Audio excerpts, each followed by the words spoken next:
encontré un lugar donde pude descalzar estos pies que de extravío no dan más. Un rincón de paz que me da la bienvenida, así venga lleno de barro y heridas. Encontré un refugio que no exige para entrar nada más que estar muriendo en el umbral. Un lugar llamado gracia, donde Cristo llena todo. Un lugar llamado gracia, un taller del corazón,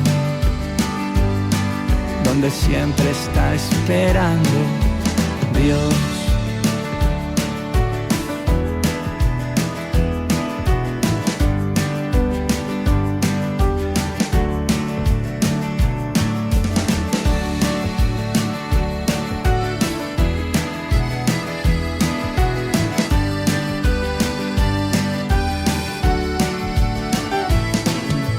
Encontré un abrazo que se niega a reprochar, un silbo apacible en medio de la tempestad, un fuego encendido, un pan y un vaso de vino, un lugar para los pobres y oprimidos.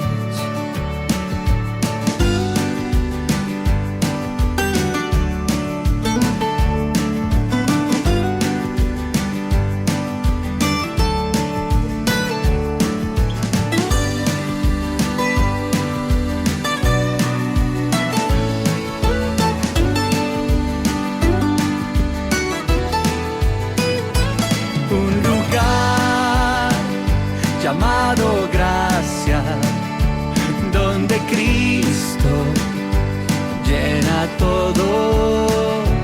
Un lugar llamado gracia, un taller del corazón. Un lugar llamado gracia, donde Cristo llena todo. Llamado gracia, un taller del corazón, donde siempre está esperando Dios.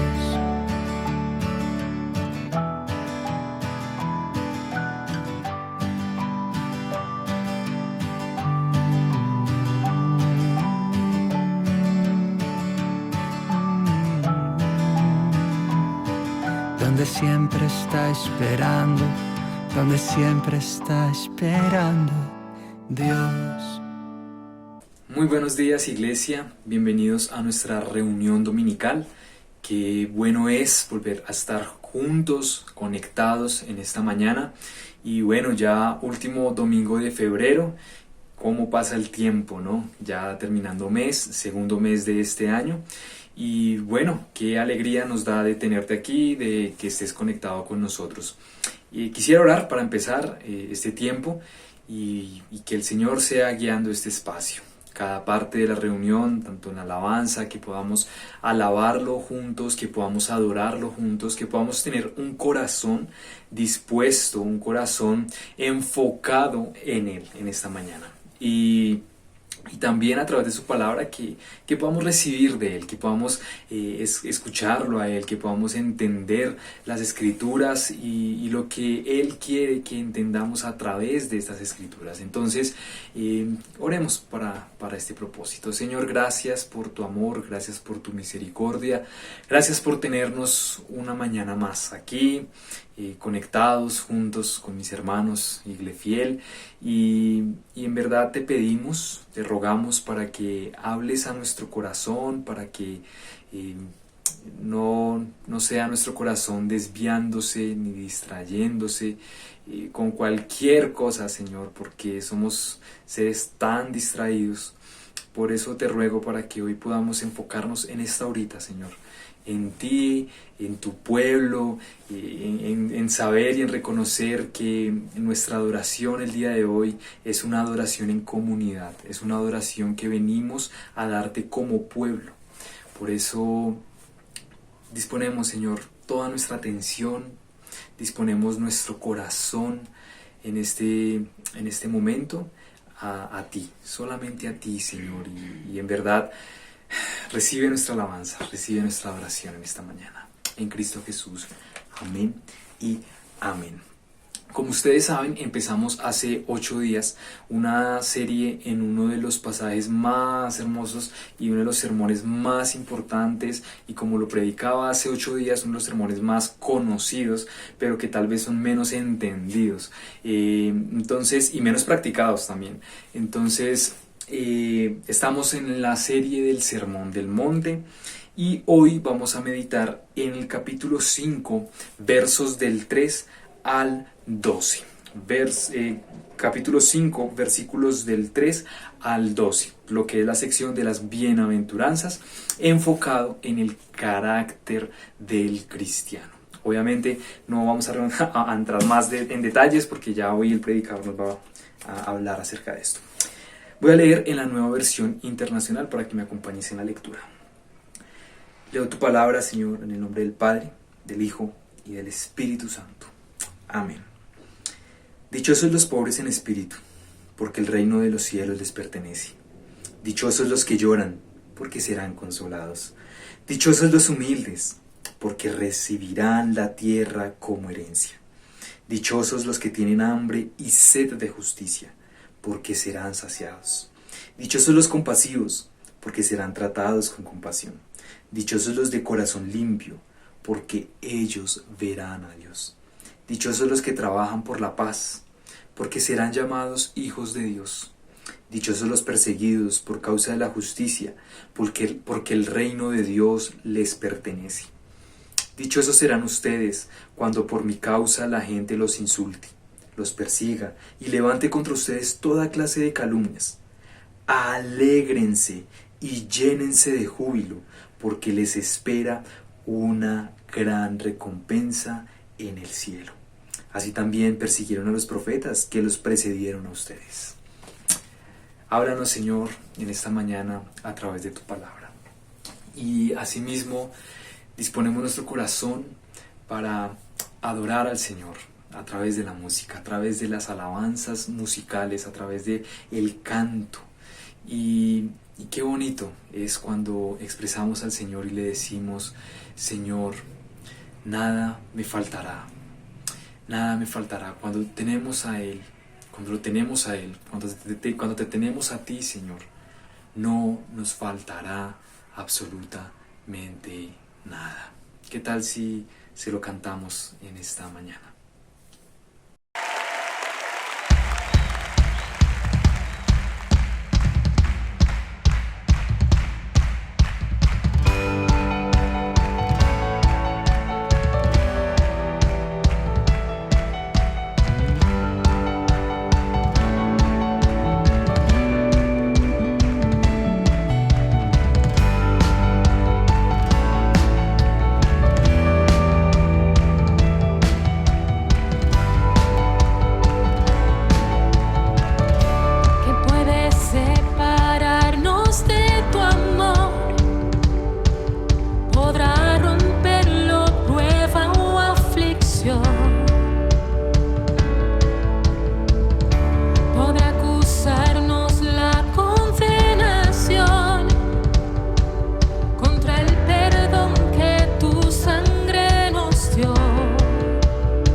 Absolutamente nada, Señor, nos podrá arrancar de tu amor.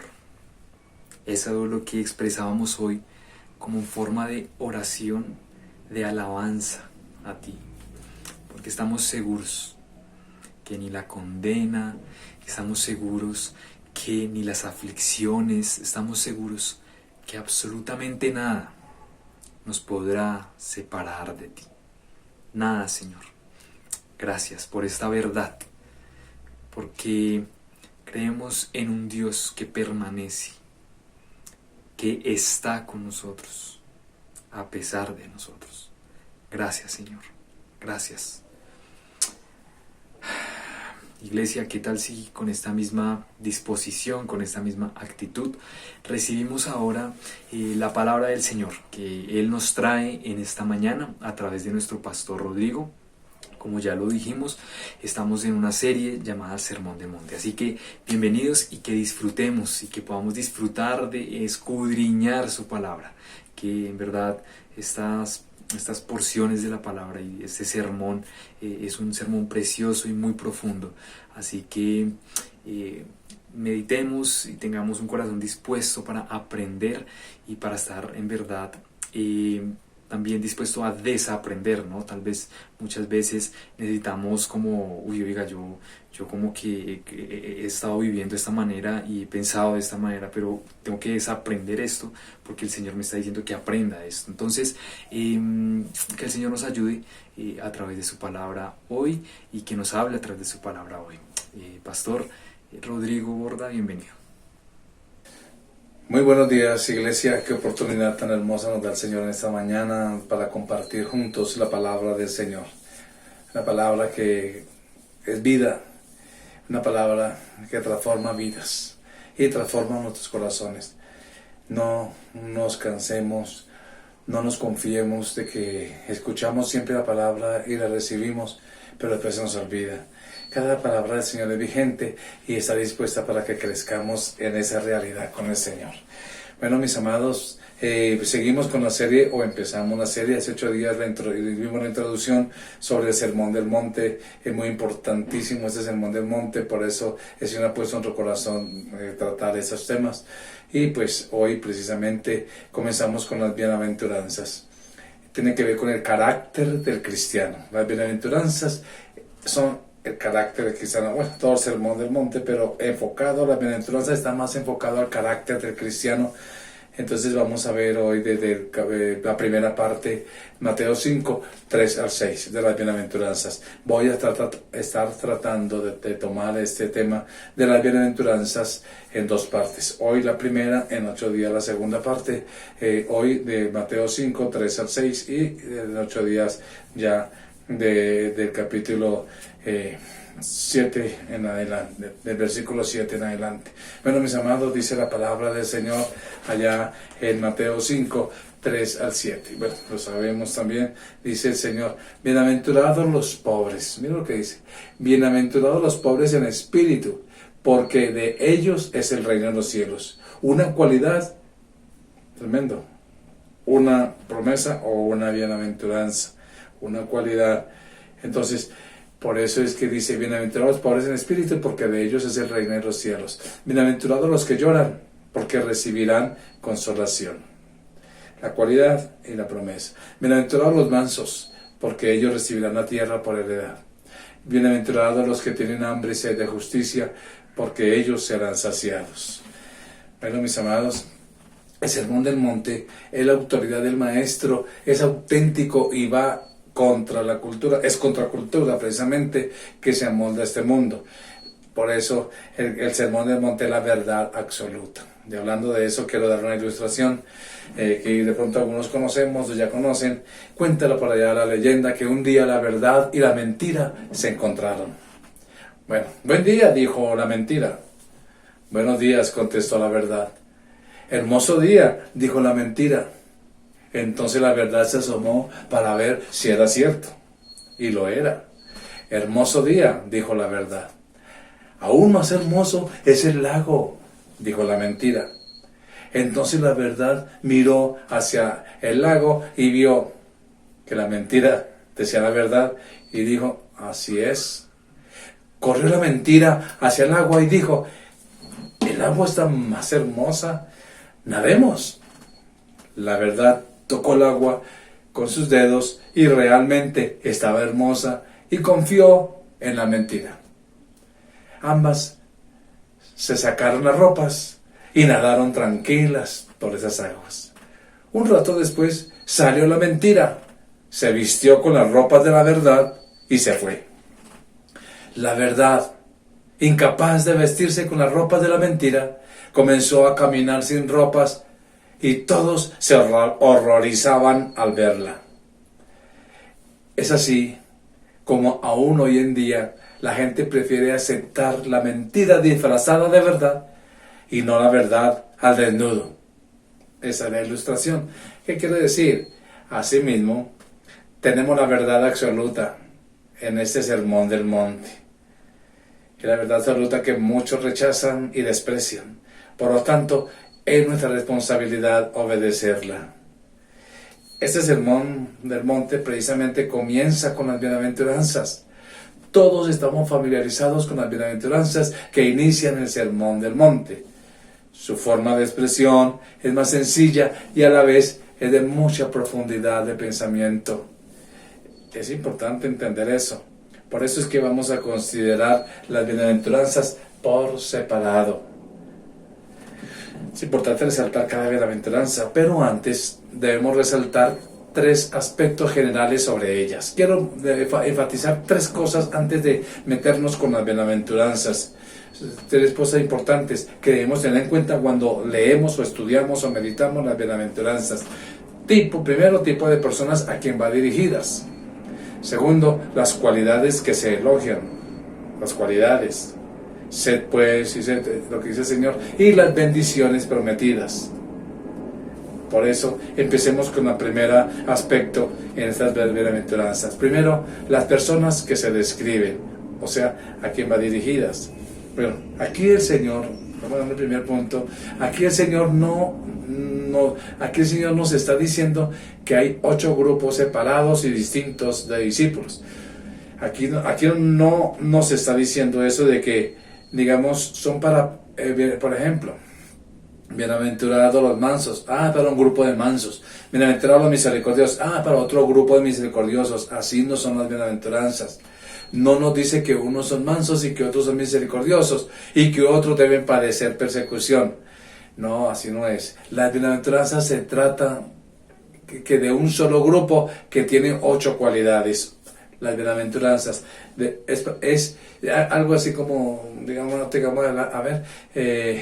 como el fruto del Espíritu. Si ves, en otras palabras, este grupo está constituido por quienes a la vez son mansos, son misericordiosos, son pobres en espíritu, son de limpio corazón, tienen hambre, dice, de justicia, son pacíficos, a los que se les persigue. Ahí está para todo. Es la misma persona que tiene estas 8 cualidades. Más aún, el grupo que exhibe estas marcas no es un grupo exclusivo. No es una pequeña, aristocracia espiritual que solamente para algunos que son merecedores de andar por esas bienaventuranzas, alejadas del común de los cristianos. No, eso es para todos los cristianos. Las bienaventuranzas resaltan el pensamiento de Cristo sobre lo que es en esencia, o sobre lo que en esencia debe ser un cristiano. Eso es lo que resalta las bienaventuranzas. Todas las cualidades deben caracterizar a todos. Ojo, todas caracterizan a todos y a cada uno de los seguidores de Cristo. En otras palabras, tú y yo debemos tener esas 8 características en nuestras vidas. Es importante entenderlo. Así como los 9 aspectos del fruto del Espíritu que menciona ya Pablo en Gálatas. ¿Se acuerdan? En Gálatas 5:22. Voy a nombrar citas para que ustedes estén pendientes. Allá en Gálatas 5:22, deben cosecharse en el carácter de cada cristiano. El fruto del Espíritu. No es que amor, gozo, paz. No, eso es para los que tienen gozo unos. No, todo el cristiano debe tener eso. Igual las bienaventuranzas. Es para todos y cada uno de nosotros. Porque desarrollan el carácter. Las 8 bienaventuranzas de las que habla Cristo igualmente deben resaltar el carácter de un verdadero cristiano como ciudadano del reino de los cielos. Eso es importante verlo. Segundo aspecto que debemos tener en cuenta, aquí no se está refiriendo a que la pobreza en sí misma se convierta en una condición deseable que Jesús bendiga. Por ejemplo, de la pobreza. No, la pobreza y el hambre, las cuales se refiere Jesús en las bienaventuranzas, son estados espirituales, a los que declara bienaventurados. ¿Se acuerda? Bienaventurados los pobres en espíritu, y por allá dice los que tienen hambre y sed. Entonces, no son para los hambrientos físicamente. Y es posible deducir de esto que las otras cualidades que menciona también son espirituales. En otras palabras, todas las cualidades de la bienaventuranza son espirituales. Pero los pobres de Dios, ya era un grupo claramente definido en el Antiguo Testamento, y por eso resalta el Mateo que son los pobres en espíritu. Por eso aclara, en espíritu. Porque los pobres no eran tanto los abatidos por la pobreza, sino los piadosos, que en parte porque estaban necesitados, estaban oprimidos, estaban tiranizados, o en otros modos hablando, afligidos, pero habían puesto su fe y esperanza en Dios. Esos pobres afligidos, explotados por las tiranías, más que pobreza en otro sentido. Bueno, tercer aspecto, las bendiciones prometidas. Entonces se elogia a cada cualidad y a cada persona que la exhibe. Se le declara bienaventurada o bendita. Por eso habla de las bendiciones prometidas. Pero quiero resaltar aquí algo. La palabra griega Macario, pongo esa palabra ahí para enfatizar, que puede significar feliz, y significa feliz en cierto sentido. Por eso algunas versiones traducen la palabra inicial de cada bienaventuranza: felices los mansos, felices los... Otra versión dice dichosos los mansos, dichosos los pobres. Pero no obstante, es un error serio interpretar esa palabra como felices, porque la felicidad es un estado subjetivo, en tanto que Jesús no está hablando algo subjetivo de las emociones. Jesús está haciendo un juicio objetivo sobre estas personas, está hablando directamente, no está declarando que se sientan felices, sino cómo Dios los considera. Por eso no se puede traducir tanto como felices, porque feliz es algún estado emocional mío, pero Jesús no está hablando del estado emocional mío porque soy manso, no está diciendo eso, está diciendo que es bendito. Por eso dice bienaventurado, o sea, bendito. O sea, está considerando a las personas santas, está considerando a las personas ejemplares, está diciendo, usted es un bendecido si es manso, usted es un bendecido si anhela, tiene hambre y sed de la justicia. Por eso la pregunta es, ¿en qué consiste esta bendición?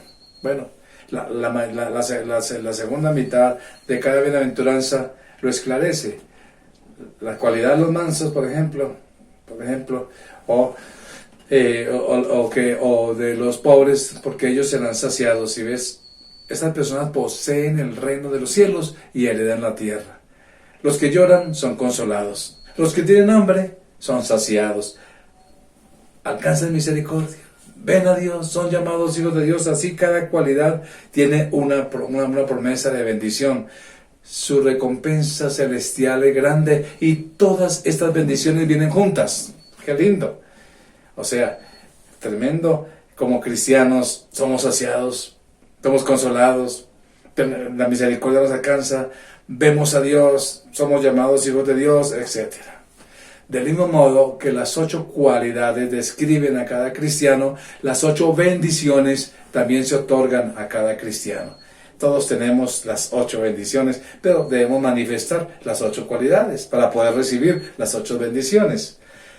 Entonces, las 8 cualidades que describe aquí las bienaventuranzas constituyen las responsabilidades. Las cualidades son nuestras responsabilidades. Y las 8 las promesas, las bendiciones, son los privilegios de ser ciudadanos del reino de los cielos. ¡Wow! Tremendo. Esto es lo que significa disfrutar del reino de los cielos, del reino de Dios. Por eso significa ser embajadores de Dios. Lo más maravilloso es que estas bendiciones son para el presente y para el futuro de cada uno de nosotros, actualmente y en el futuro. Entonces, mis amados, resulta claro por el resto de la enseñanza de Jesús que el reino de Dios es una realidad actual, la cual podemos recibir, podemos heredar y a la que podemos entrar ahora. Qué linda oportunidad. Las bienaventuranzas por eso son tan grandiosas. De manera similar, entonces, podemos alcanzar misericordia y consuelo ahora mismo. Podemos convertirnos en hijos de Dios ahora mismo. Y es en esta vida que nuestra hambre por justicia puede ser saciada y nuestra sed apagada. Bueno, Jesús prometió todas estas bendiciones ¿a quiénes? A sus seguidores, aquí y ahora. Pero ya comenzamos a ver a Dios en esta vida, en la persona de Cristo y con la vista espiritual. Ahora tenemos la visión espiritual. Incluso comenzamos a heredar la tierra en esta vida, puesto que si somos de Cristo, todo ya es nuestro. ¿Cómo si? La tierra es nuestra, sí, la tierra es nuestra. Dice por allá en 1 Corintios 3, 22, sea el mundo, sea la vida, sea la muerte, sea lo presente, sea lo porvenir, todo es vuestro. Sea lo presente, mire que dice lo presente, todo es vuestro. Si había escuchado esa palabra, todo es vuestro. Así pues, entonces, mis amados, las promesas de Jesús en las bienaventuranzas tienen tanto un cumplimiento presente como un cumplimiento futuro. Si miramos las bienaventuranzas desde la perspectiva de todo el sermón del monte, mis amados, todo el mensaje da por hecho que el que escucha ya ha recibido y aceptado el Evangelio, ha tenido una experiencia de conversión y ha nacido de nuevo. Y tiene el Espíritu Santo morando en su vida. Eso es lo importante. Describe cómo deben ser las personas nacidas de nuevo. Los cristianos. Como cristianos, por eso las bienaventuranzas son para los que han nacido de nuevo. Si no leas detenidamente se dará cuenta. De modo que las bienaventuranzas manifiestan las bendiciones que Dios otorga, no como una recompensa al mérito, sino por su gracia, sobre aquellos en quien está obrando tal carácter, el carácter de Dios en su vida. Por eso, resumiendo esos tres puntos introductorios o aspectos de las bienaventuranzas, antes de entrar a estudiarlas relacionados con las bienaventuranzas, concluimos entonces primero que las personas que se describen ahí constituyen en general para todos los discípulos de Cristo. Las bienaventuranzas son para todos. Segundo, las cualidades elogiadas son cualidades espirituales. No son físicas, ni materiales, ni terrenales. Son cualidades espirituales que se manifiestan ahí. Y tercero, la bendición prometida como un don gratuito imposible de ganar es la bendición gloriosa que nos incluye en el reino de Dios, que disfrutamos ahora y será completada al final, que incluye la herencia de la tierra y de los cielos. Aleluya. Consuelo, incluye satisfacción, misericordia, la visión de Dios y los privilegios de ser hechos hijos de Dios. Entonces entremos ahora sí a ver las bienaventuranzas. Quizá la división más simple para ver las bienaventuranzas, aquí la visión más simple es las primeras 4, como las que describen la relación del cristiano con Dios. Esa diferenciémonos así. Las primeras 4 bienaventuranzas describen la relación del cristiano con Dios, y las otras 4 como las que describen sus relaciones y deberes con sus semejantes. Pero usted me está diciendo, pero es que yo aquí cuento y son 9. No, son 8. Sino que las 2 últimas es lo mismo, porque habla de perseguir, para que si alguno tiene inquietud mirando ahí y se está tocando la cabeza. Entonces son 8 y las primeras 8 tienen que ver con Dios y la segunda con los semejantes. Por eso vamos a ver las primeras. Amén, las 4 primeras hoy. Primero, los pobres en espíritu, como dice allá en la palabra, en el versículo 3.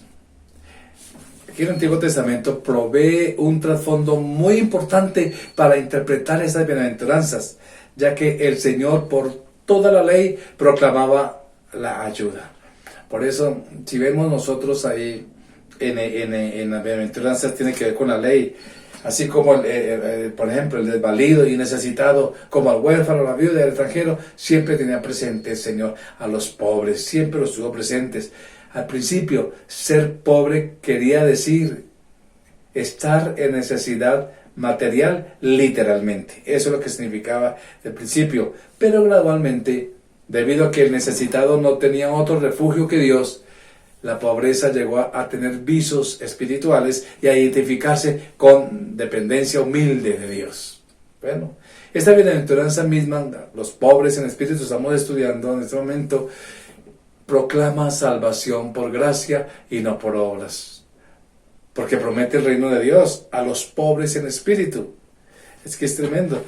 ¿A quiénes es el Señor? Les promete la palabra. ¿A quién le promete? Bienaventurados los pobres. ¿Sí ves? Mis amados, a las personas que están tan agobiadas espiritualmente por la pobreza, que no tienen absolutamente ningún mérito que ofrecer, a ellos les promete el Señor el reino de los cielos, el reino de Dios. Por ejemplo, allá en Salmo 34:6, el salmista David también se designó a sí mismo como pobre. Dice, este pobre que clamó a Dios en su necesidad y le oyó, dice ahí el Señor, Salmo 34:6, y le oyó el Jehová y lo libró de todas sus angustias. Este pobre, ¿sí ve? A él se refería pobre, y eso que era un rey, David. El pobre en el Antiguo Testamento es aquel que está afligido y es incapaz de librarse por sí mismo. Y por consiguiente, mira a Dios en busca de salvación. Al mismo tiempo, que reconoce que no tiene derecho a ningún reclamo. Es la actitud, es la motivación del corazón ante el Señor. Y esta clase de pobreza espiritual también es exaltada en Isaías. Aquí en Isaías, mire lo que dice en Isaías: los afligidos y menesterosos, los que buscan las aguas. Tremendo. Los afligidos y menesterosos, y no los hay. Seca está de su lengua. Bueno, y después Dios le promete aquí en Isaías: en las alturas abriré ríos y fuentes en medio de los valles. Tremendo. Y abriré el desierto, estanques de aguas y manantiales de agua en la tierra seca. Bueno, los afligidos y menesterosos buscan eso y Dios les provee. En Isaías 57, en el 57:15, Isaías 57:15 dice, aquí los pobres se describen también como personas de espíritu humilde y quebrantado. A ellos mira Dios y con ellos se complace en habitar. Tremendo. En habitar, se complace en habitar con ellos. Dice que el Señor se complace en habitar, aunque es alto y sublime, el que habita en la eternidad y cuyo nombre es el Dios Santo. Eso lo dice Isaías 57. Es para esa clase de pobres que el ungido del Señor proclamaría buenas noticias de salvación. Profecía que Jesús conscientemente cumplió en la sinagoga de Nazaret. ¿Se acuerda cuando empezó el ministerio del Señor en Lucas 4:18? Lucas 4:18 dice, el Espíritu del Señor está sobre mí, por cuanto me ha ungido para dar buenas nuevas a quienes, para dar buenas nuevas a los pobres. Por eso, ser pobre en espíritu es reconocer nuestra pobreza espiritual. Jesús no fue a la clase más, digamos, a la clase baja de Jerusalén, porque él dijo que el Señor me ha dado para dar buenas nuevas a los pobres, entonces voy a ir a los pobres. No se trataba de ese tipo de pobreza o de pobreza. A los pobres que reconocen su necesidad delante del Señor, porque somos pecadores, que estamos bajo la ira santa de Dios y no merecemos nada más que el juicio de Dios. Tú y yo no merecemos nada. Cuando reconocemos eso, mis amados, no tenemos nada que ofrecer a Dios, nada que defender, nada de lo cual podemos comprar el favor de Dios. El idioma del pobre en espíritu, ¿sabe cuál es? Es, Señor, heme aquí, así como soy, en aflicción, aquí estoy, Señor, expuesto a muerte, estoy expuesto a perdición, buscando vida y perdón de parte tuya. ¿Sí ves? No nos corresponde otro lugar a nosotros, excepto aquel junto. ¿Se acuerda al rico y al publicano? Nos corresponde ese lugar al lado del publicano de la parábola de Jesús, que clamaba sin alzar los ojos y decía: Señor, sé propicio a mi pecador. Esa es nuestra posición. Calvino, un teólogo de la Edad Media de la Reforma, escribió: solo quien se ha reducido a sí mismo a nada y descansa en la gracia de Dios es pobre en espíritu. Tremendo concepto. Por eso, mis amados, a los tales, y solo a los tales, el reino de Dios le es otorgado. Porque el reino de Dios que trae salvación es un don tan absolutamente gratuito como inmerecido. Jesús contradijo a todos los juicios humanos y todas las expectativas nacionalistas del reino de Dios.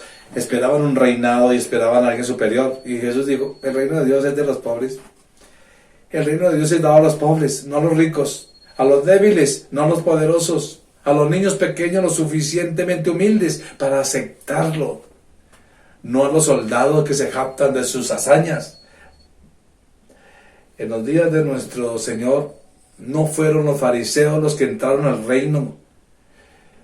No fueron los quienes pensaban que eran ricos. Tan ricos en méritos que agradecían a Dios por sus propios logros. No fueron los celotes que soñaban establecer el reino a sangre y espada. ¿Sabe quiénes fueron? Los publicanos y las prostitutas.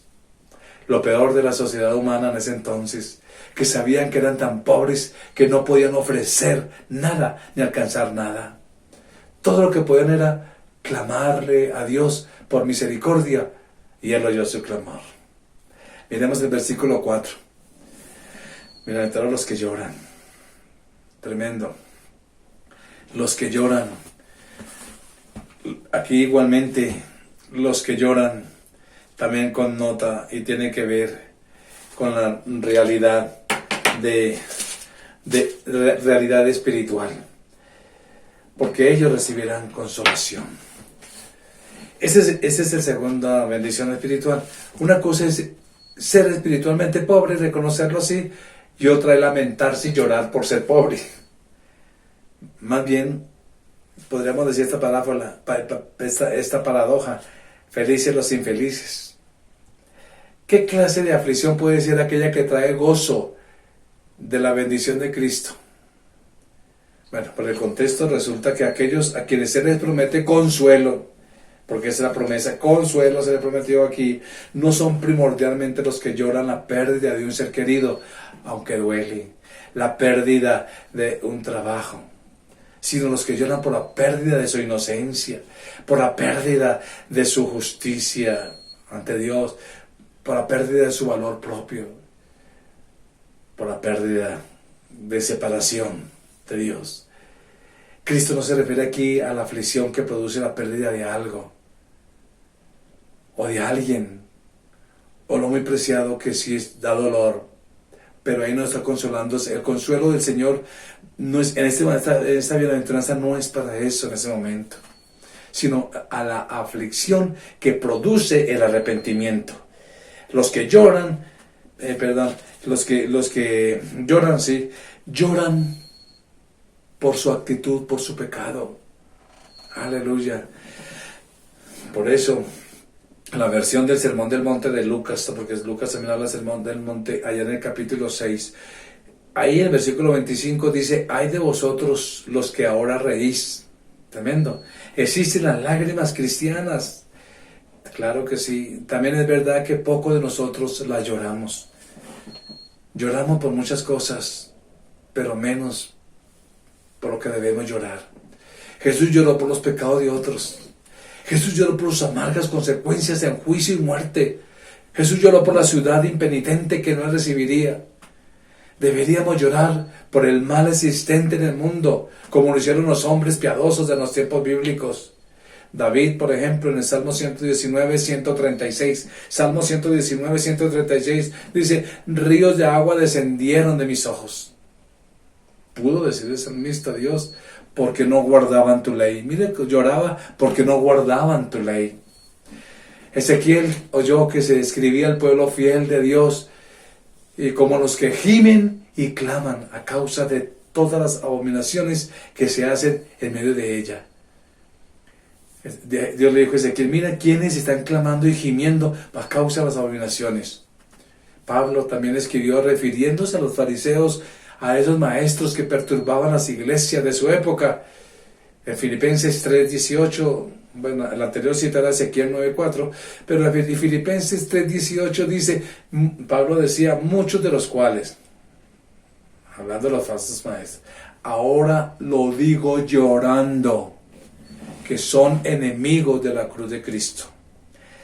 Había aflicción en su corazón, lloraba por la condición de la iglesia, lloraba por la condición de la sociedad. Sin embargo, no solo los pecados de otros los que deberían causarnos lágrimas. Me acuerdo de Lot, dice la palabra que él afligía su corazón al ver la situación. Tenemos también nuestros propios pecados por lo cual llorar, mis amados. ¿Nos han causado alguna vez dolor? La pregunta es, ¿hemos llorado por nuestros pecados delante de Dios? ¿Frecuentemente tú lloras por tus pecados? ¿O lloras es porque no hay para comer? ¿Lloras porque no hay trabajo? ¿O lloras porque hay un enfermo? ¿O lloras porque hay una situación, digamos, de familiar? ¿Acaso se equivocó Esdras al orar y hacer confesión allá en Esdras 10:1 diciendo, y estaba llorando, dice, llorando y postrándose delante de la casa de Dios, llorando y llorando? ¿Acaso estuvo Pablo errado al gemir y clamar, miserable de mí, miserable de mí, ¿quién me librará de este cuerpo de muerte? Allá en 2 Corintios 7:24, o allá en 1 Corintios 5:2, cuando estaba ese joven, un problema de pecado terrible en la iglesia, y él al escribir a esa iglesia de Corinto le decía, ¿no deberías más bien haberos lamentado? Mis amados, muchas veces los cristianos, por dar demasiada importancia a la gracia de Dios, que es vital, le damos pero muy poca importancia al pecado. Por eso es que muchos cristianos están conformes con el mundo. No sienten esa diferencia, ni se dejan redarguir por el Espíritu Santo. Se gozan, disfrutan cosas del mundo igual que todos. No hay suficiente dolor por el pecado entre nosotros, mis amados. Deberíamos experimentar más, como dice Pablo en 2 Corintios 7, tristeza que es según Dios, para arrepentimiento. Los que lloran, que lamentan su propia pecaminosidad, serán consolados por el único consuelo que puede aliviar su angustia, es decir, el perdón gratuito de Dios. Consolación, entonces, según los profetas, sería uno de los oficios del Mesías. El Mesías sería el consolador que vendría a vendar a los quebrantados de corazón. Cristo derrama aceite en nuestras heridas y habla paz a nuestras conciencias llagadas y llenas de cicatrices cuando nosotros reconocemos nuestros pecados. Muchos andan en el mundo chévere, pero pasan las circunstancias, lloran delante del Señor, pero no lloran por su pecado. Sin embargo, todavía lloramos por la devastación de sufrimiento y muerte que el pecado esparce por todo el mundo a los que hemos nacido de nuevo. Porque solamente en el estado final de gloria, el consuelo de Cristo será completo, porque solo entonces el pecado no existirá. Solo el pecado no existirá más y Dios enjugará toda lágrima. Ahora miremos los mansos. Esta bienaventuranza del versículo 5. Bienaventurados los mansos. ¿Qué les pasa a los bienaventurados los mansos? Aleluya. Porque ellos recibirán la tierra por heredad. A los de corazón humilde. Jesús mismo se describe como de corazón manso y humilde, o de corazón suave, en Mateo 11:29, y Pablo se refirió a Jesús como mansedumbre y ternura en 2 Corintios 10:1. Esta mansedumbre denota una actitud tierna y humilde hacia otros que está determinada por una estimación real de nosotros mismos. Señala que es comparativamente fácil ser honesto con nosotros mismos ante Dios y reconocerlo como pecadores ante sus ojos. Pero cuán difícil es permitir a otros que digan cosas así acerca de mí. Yo puedo reconocer y ser humilde ante Dios, por instinto. Mis amados, si otros me dicen algo me ofende. Todos preferimos condenarnos a nosotros mismos y no que otros nos condenen. Le voy a dar un ejemplo, porque esa es la humildad, esa es la mansedumbre. Cuando yo reconozco, pero otros me hablan y me pongo bravo. Por ejemplo, yo mismo me encuentro bastante feliz y confieso al Señor y me llamo ante el Señor: Señor, yo soy un miserable pecador. Y no me causa conflicto para nada, puedo aceptarlo. Pero si alguien en la iglesia se acerca a mí a la salida de la iglesia y me llama: usted es un miserable pecador, inmediatamente yo querré darle un puño en la nariz. ¿Cómo de ese respeto? En otras palabras, mis amados, no estoy preparado para permitir que otros piensen y hablen de mí aquello que precisamente he reconocido ante Dios. Existe aquí una hipocresía. Sencillo. Está siempre presente en nuestra vida cuando no tenemos mansedumbre. Reconozcámoslo. Si alguien nos dice que usted no hace, pero usted mismo reconoce delante del Señor, ¿y por qué no permite que otros nos digan? No somos mansos. Aleluya. Por eso, mis amados, el verdaderamente manso es el que vive sorprendido de que Dios y los hombres puedan pensar tan bien de Él y lo traten tan bien como Él lo trata. Esto lo vuelve amable y humilde, sensible, paciente, mis amados, en todas sus relaciones con los demás. Estos mansos, dice el Señor, recibirán la tierra por heredad. Aleluya. Qué privilegio. Por eso, mis amados, uno hubiera esperado exactamente lo opuesto, creyendo que los mansos no conseguirían ningún sitio debido a que todos los ignoran. La gente dice: no, es que es tan noble. O incluso se aprovechan de ellos y los pisotean. Y son los fuertes, los dominantes, los que tienen éxito en la lucha, en la asistencia aquí en la tierra. Y los enclenques les toca la peor parte. Eso es lo que dice el mundo.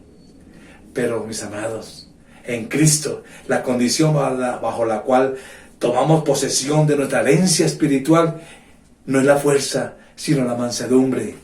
Porque, como ya hemos visto, todo es nuestro si somos de Cristo. Aleluya. Por eso, mis amados, el Salmo 37 habla mucho de este aspecto. Mire, es un ejemplo muy práctico. Dice en varias partes, y Jesús citaba este salmo también. Un versículo dice: no te impacientes a causa de los malignos. Otro versículo dice: los mansos heredarán la tierra. Otro versículo: los benditos de Él heredarán la tierra. Bueno, y sigo así en el Salmo 37. El mismo principio opera hoy, mis amados. Los impíos pueden jactarse y ejercer su influencia y poder, pero la posesión real está fuera de su alcance. Los mansos, por otra parte, aunque puedan ser privados o despojados de sus derechos aquí en la tierra de los hombres, saben lo que es vivir y reinar con Cristo. Pueden disfrutar y aún poseer la tierra que pertenece a Cristo. Tú eres manso, evalúa tu corazón. Tercer aspecto, la cuarta bienaventuranza, el versículo 6, los que tienen hambre y sed de justicia, porque ellos serán saciados. Allá en el Magnificat, que es el canto de la Virgen, allá en Lucas 1:53, dijo María: a los hambrientos como de bienes, y a los ricos los envió vacíos. Aquí está hablando del pobre espiritualmente y el que tiene hambre espiritual. Aquí ya habían sido asociados y se habían sido declarados benditos. Por eso es que este principio general se particulariza aquí por eso. Los hambrientos y sedientos a los que Dios satisface son aquellos que tienen hambre y sed de justicia. Tal hambre espiritual es una característica de todo el pueblo de Dios. Es una ambición suprema, no es material, es espiritual. Volvemos a lo mismo. Los cristianos no están como los paganos allá, absortos y metidos de lleno en la búsqueda de posesiones, lo que se han propuesto buscar primero. Pero los cristianos lo que hemos propuesto buscar primero es el reino de Dios y su justicia. Hay muchas citas que podemos nombrar, que Jesús también nombró. Poner la mira en las cosas de arriba, por ejemplo. La justicia en la Biblia tiene por lo menos 3 aspectos: legal, moral y social. Primero, la justicia legal es la justificación, es una relación correcta con Dios. Dice Romanos 10:3 que los judíos iban tras su justicia, pero fallaron en alcanzarla porque iban por ella, por el camino equivocado. Procuraban establecer su propia justicia y no se han sujetado a la justicia de Dios. Es lo que dice Romanos 10:3, lo cual es Cristo mismo. La justicia de Dios es Cristo. La justicia moral es aquella justicia de carácter y conducta que agrada a Dios. Jesús continúa contrastando la justicia cristiana con la justicia de los fariseos, ya que los fariseos tenían su justicia en conformidad externa, a reglas externas. La justicia cristiana es una justicia interior del corazón, es una justicia de voluntad, una justicia de intención. Por esta clase de justicia deberíamos tener hambre y sed. Y la justicia social, como aprendemos de la ley y los profetas, pues se interesa por la liberación del hombre de la opresión, al igual que por la promoción de los derechos civiles, la justicia en las cortes legales, la integridad en las relaciones comerciales, el honor en el hogar, la integridad en los asuntos familiares. Esto es justicia social. Así entonces, de estos tres aspectos, así los cristianos estamos comprometidos a tener hambre y sed de la sociedad en su totalidad como algo que agrada a Dios. Dios es justo. Dios es justo. Por eso es importante la justicia social. No confunda con el socialismo. Es la justicia social que está en la palabra de Dios que debemos proclamar y debemos avanzar. Entonces, en conclusión, mis amados, podemos ver que las primeras 4 bienaventuranzas revelan una progresión espiritual de impecable lógica. Cada paso lleva al siguiente. Por ejemplo, para comenzar debemos ser pobres de espíritu, reconociendo nuestra completa y terminante bancarrota espiritual ante Dios. Y al ser pobres de espíritu, entonces podemos llorar por la causa, es decir, por nuestros pecados. Como somos pobres, entonces reconocemos por nuestra carnalidad, por el reino del pecado y la muerte en el mundo. Y entonces podemos ser mansos. Miren la mansedumbre. Muchos quieren ser mansos de una, ¿no? Primero, sea pobre en espíritu y reconozca. Entonces, debemos ser mansos, humildes y amables hacia los demás, permitiendo que nuestra pobreza espiritual, admitida y sentida, condicione nuestra conducta hacia tanta gente como hacia Dios. Y en cuarto lugar, debemos tener hambre. Si soy manso, pues entonces voy a tener hambre y sed de justicia. De justicia. Muchos dicen, es que me gusta la justicia, pero ni siquiera son pobres de espíritu. Nunca, no han llegado allá. Lo están haciendo en forma humana. Para tener hambre y sed de justicia verdaderamente, hay que ser pobre de espíritu. Tremendo. Para tener hambre y sed de justicia, entonces hay que llorar, hay que ser manso. Porque ¿cuál es la utilidad de confesar y lamentar nuestro pecado y de reconocer la verdad de nosotros mismos ante Dios y los hombres si nos quedamos ahí? Entonces concluyo diciendo, la confesión del pecado tiene que conducirnos al hambre de la justicia. Las bienaventuranzas, entonces, mis amados, nos están señalando el carácter del cristiano. Si has nacido de nuevo, ese es tu carácter. Esto es lo que forma tu carácter y lo que muestra lo que tú eres. Oremos. Señor, te damos gracias por este tiempo y por tu bondad, por tu fidelidad y soberanía. Ponemos este tiempo en tus manos, nuestra vida delante de ti. Ayúdanos, Señor, a tener el carácter tuyo. En Cristo Jesús. Amén.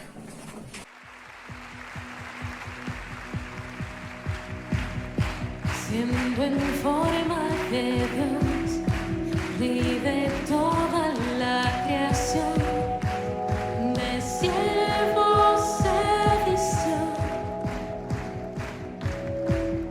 hasta lo sumo se humilló, sufrió la muerte en sumisión, horrenda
misma mente que hubo en Cristo.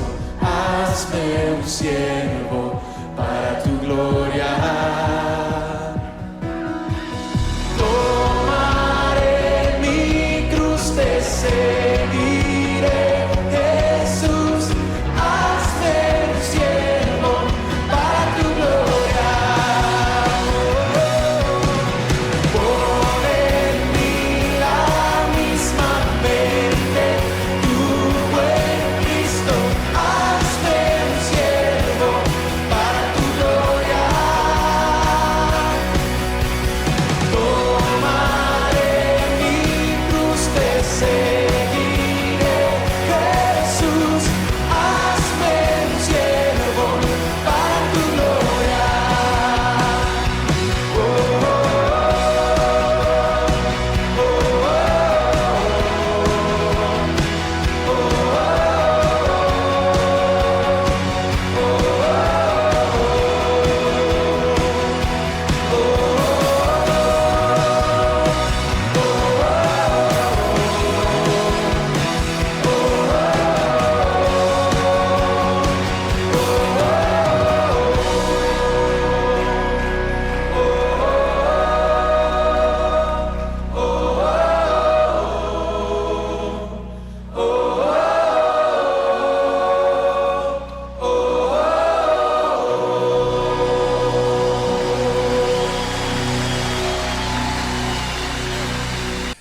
Qué privilegio poder compartir juntos el reconocimiento de la obra del Señor, su muerte, su cuerpo destruido, su sangre derramada para nuestra redención. Vamos en este momento, como ya sabemos, somos hijos del Señor, somos hijos del Rey, vamos a participar juntos. Dice la palabra del Señor. Y mientras comían, tomó Jesús el pan. Y bendijo y lo partió. Y lo dio a sus discípulos diciendo: tomad, comed, esto es mi cuerpo. Vamos a darle gracias al Señor por el pan, por su cuerpo destruido para nuestra redención. Amado Padre, te damos gracias, Señor, por tu cuerpo, Señor, que fue destruido, fue molado, Señor, por el amor hacia nosotros, el perdón de todo pecado, Señor. Te damos toda la gloria, la exaltación por esa obra que hiciste, Señor. Amén.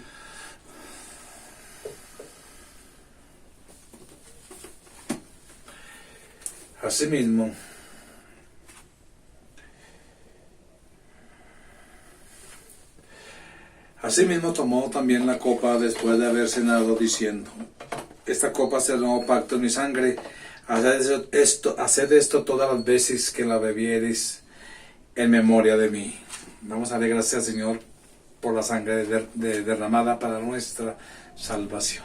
Padre, te damos gracias por tu sangre derramada, porque nos ha redimido de todo pecado, Señor. Gracias porque hoy podemos disfrutar, Señor, de esa victoria en la cruz, de lo que hiciste por cada uno de nosotros como hijos que te hemos recibido, Señor. Gracias, Padre, en el nombre de Jesús. Amén. Vamos a pasar para repartir el pan. Cada uno vamos a coger, puede pasar allá el pan para que cada uno lo partamos.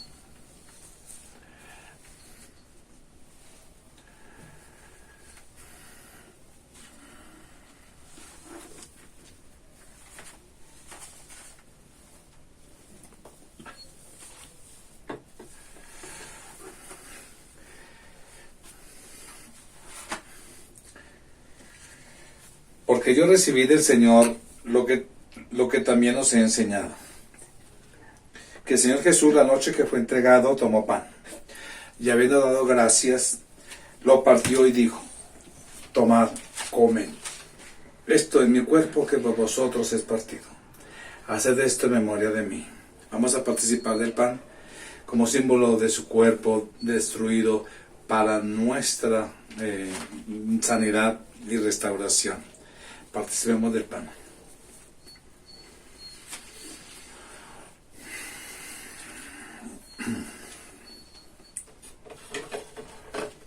Vamos a pasar la copa.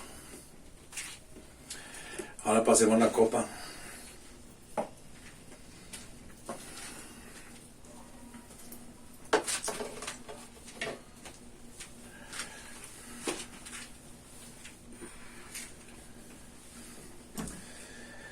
Y tomando la copa, y habiendo dado gracias, les dio, diciendo: Bebed de ella todos, porque esto es mi sangre del nuevo pacto, que por muchos es derramada para remisión de los pecados. Y os digo que desde ahora no beberé más de este fruto de la vid, hasta aquel día en que la beba nuevo con vosotros en el reino de mi Padre. Participemos juntos de la copa como símbolo de su sangre derramada para nuestra redención.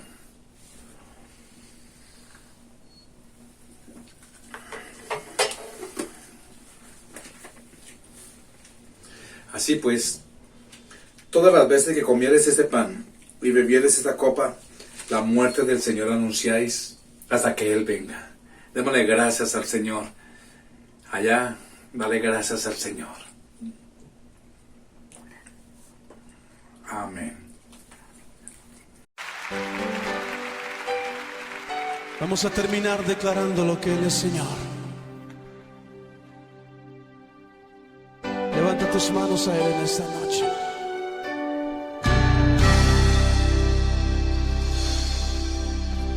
Jesús, Señor de la creación, siendo en forma de Dios, se despojó de sí mismo,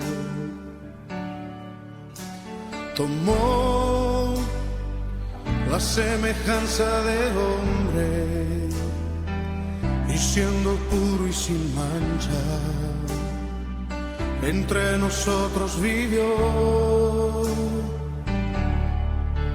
y asimismo se humilló,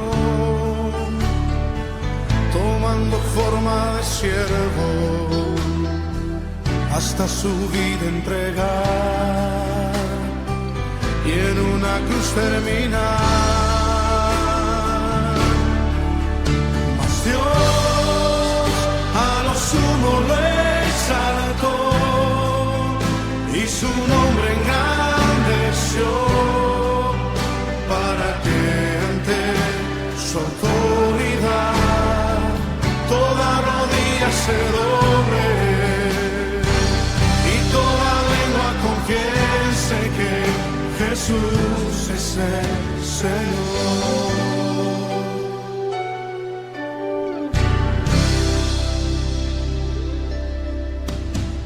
Jesús, Señor de la creación, siendo en forma de Dios, se despojó de sí mismo, y Él tomó la semejanza de hombre, y siendo puro y sin mancha, entre nosotros vivió, y asimismo se humilló, tomando forma de siervo, hasta su vida entregar, y en una cruz terminar. Mas Dios a lo sumo lo exaltó, y su nombre engrandeció, para que ante su autoridad toda rodilla se doble, y toda lengua confiese que Jesús es el Señor. Te confesamos en esta noche, Señor, como nuestro Señor. Nuestra lengua te confiesa como el único Señor.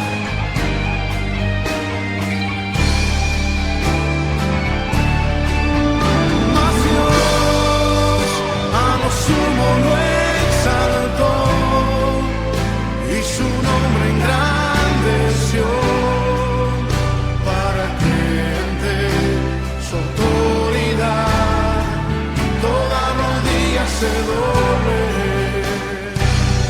toda lengua confiesa Señor. Mas Dios a lo sumo lo exaltó y su nombre engrandeció para que ante su autoridad toda rodilla se doble y toda lengua confiese que Jesús es el Señor.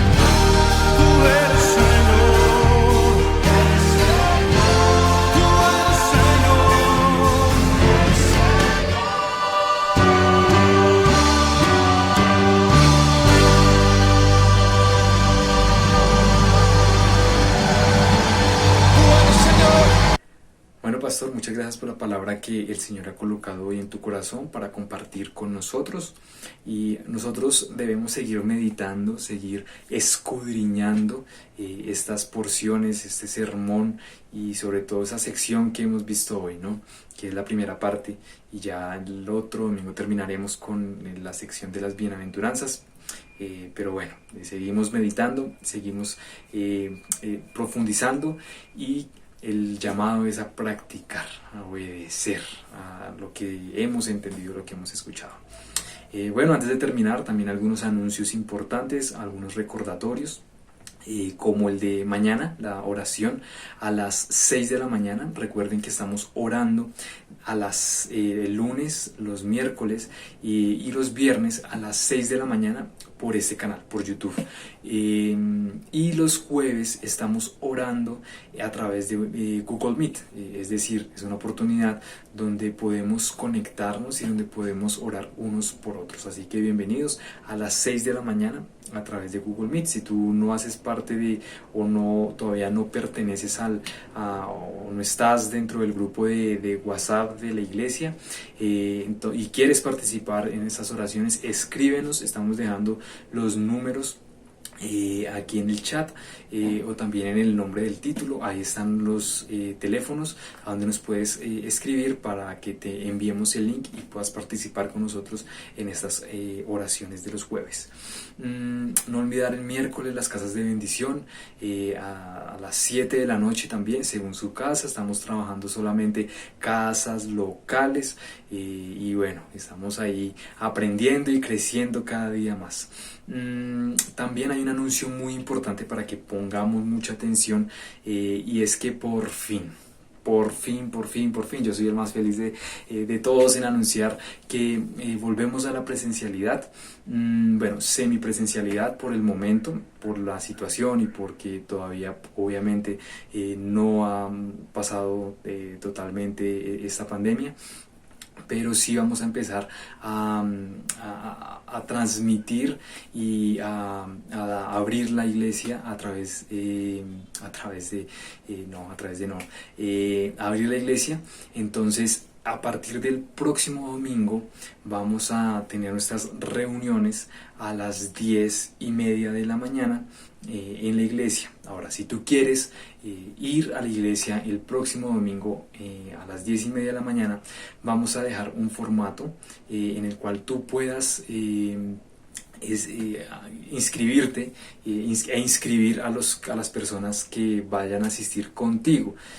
No, por favor, no escribir familia tal, no, es escribir nombre completo de la persona, los datos ahí, es inscripción por persona, ¿listo?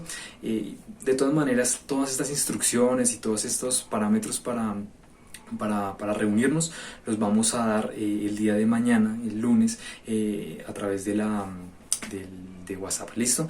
Entonces el próximo domingo no vamos a estar en este formato como veníamos haciendo, que es una transmisión por YouTube. No, ya no más vamos a hacer esto, va a cambiar, aunque sí vamos a transmitir también, porque como no vamos a estar o no vamos a poder estar todos en el lugar, vamos a transmitir también desde allí, y ya les diremos por qué medios no lo vamos a hacer. Entonces preparen su corazón, preparen su...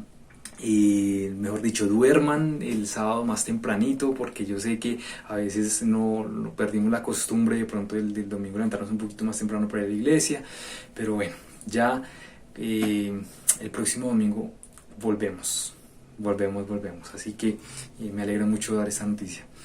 Iglesia, no siendo más, vamos a recordar la promesa basado en el pasaje que meditábamos hoy, y vamos a aprendernos a recordar 4 versículos, los 4 versículos en el que nos enfocamos y en el que el pastor nos enfocó hoy la enseñanza. Mateo 5 del 3 al 6. Mateo 5 del 3 al 6. Y dice así: Dichosos los pobres en espíritu, porque el reino de los cielos les pertenece. Dichosos los que lloran, porque serán consolados. Dichosos los humildes, porque recibirán la tierra como herencia. Dichosos los que tienen hambre y sed de justicia, porque serán saciados. Bienaventurados, bienaventurados. Iglesia, gracias por haber compartido con nosotros el día de hoy. También nos gustaría agradecer toda su participación a través de este formato. En verdad es un trabajo detrás que se hace, y hemos también sentido el respaldo de la iglesia, su apoyo, y como les digo, a partir del próximo domingo vamos a cambiar el formato. Y aprovechamos también para agradecer por su participación en estas reuniones de todo este año de pandemia. Así que muchísimas gracias. No dejemos de congregarnos, no dejemos de estar en comunidad. Recuerde que somos un pueblo que de hecho lo que hemos visto en Hebreos, lo que hemos escuchado también de Pablo, es esa importancia, ¿no?, a reunirnos y cantar y estudiar la palabra, porque cuando empezamos a alejarnos nos empezamos a enfriar. ¿Listo? Entonces hay que permanecer. Los animo a que permanezcamos, y ahora en esta nueva etapa que vamos a entrar a partir del próximo domingo, los motivo mucho para que, si tú quieres, hazlo pronto, te inscribas pronto, porque obviamente son los primeros, las primeras personas que llenan el cupo son las que van a poder estar. ¿Listo? Así que, familia, muchísimas gracias. Terminen de descansar, que puedan descansar el día de hoy, que puedan disfrutar este día en familia, y bueno, que puedan también sentir la paz, el gozo del Señor con ustedes el día de hoy y el resto de esta semana. Bendiciones. Nos vemos el próximo domingo, si el Señor lo permite. Chao, chao.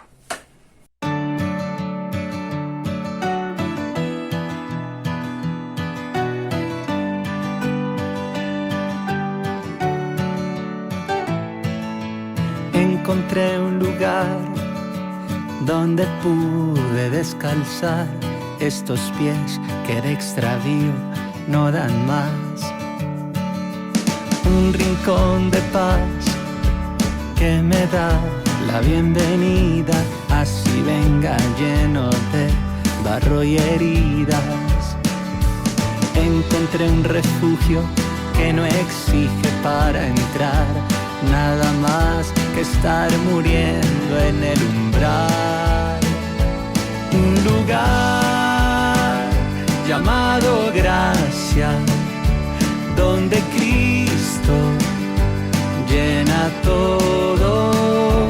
Un lugar llamado gracia, un taller del corazón, donde siempre está esperando Dios.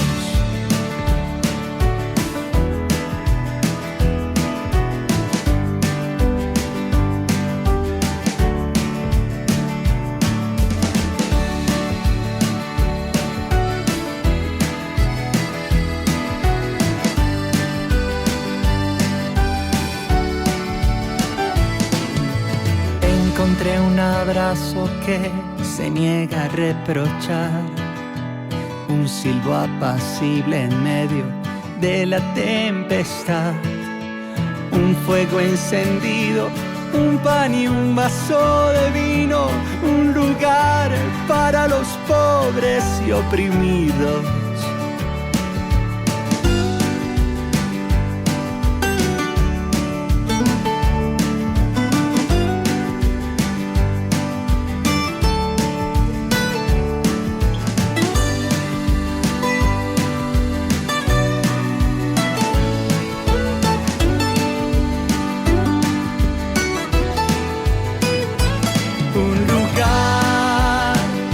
Llamado gracia, donde Cristo llena todo.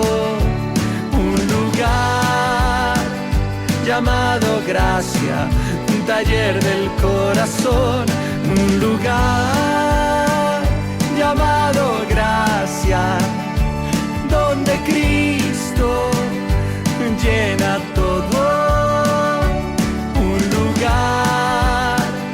Llamado gracia, un taller del corazón,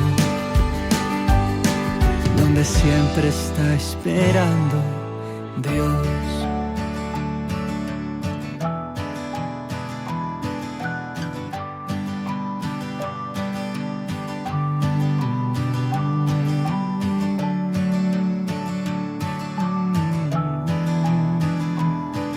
Donde siempre está esperando, donde siempre está esperando Dios.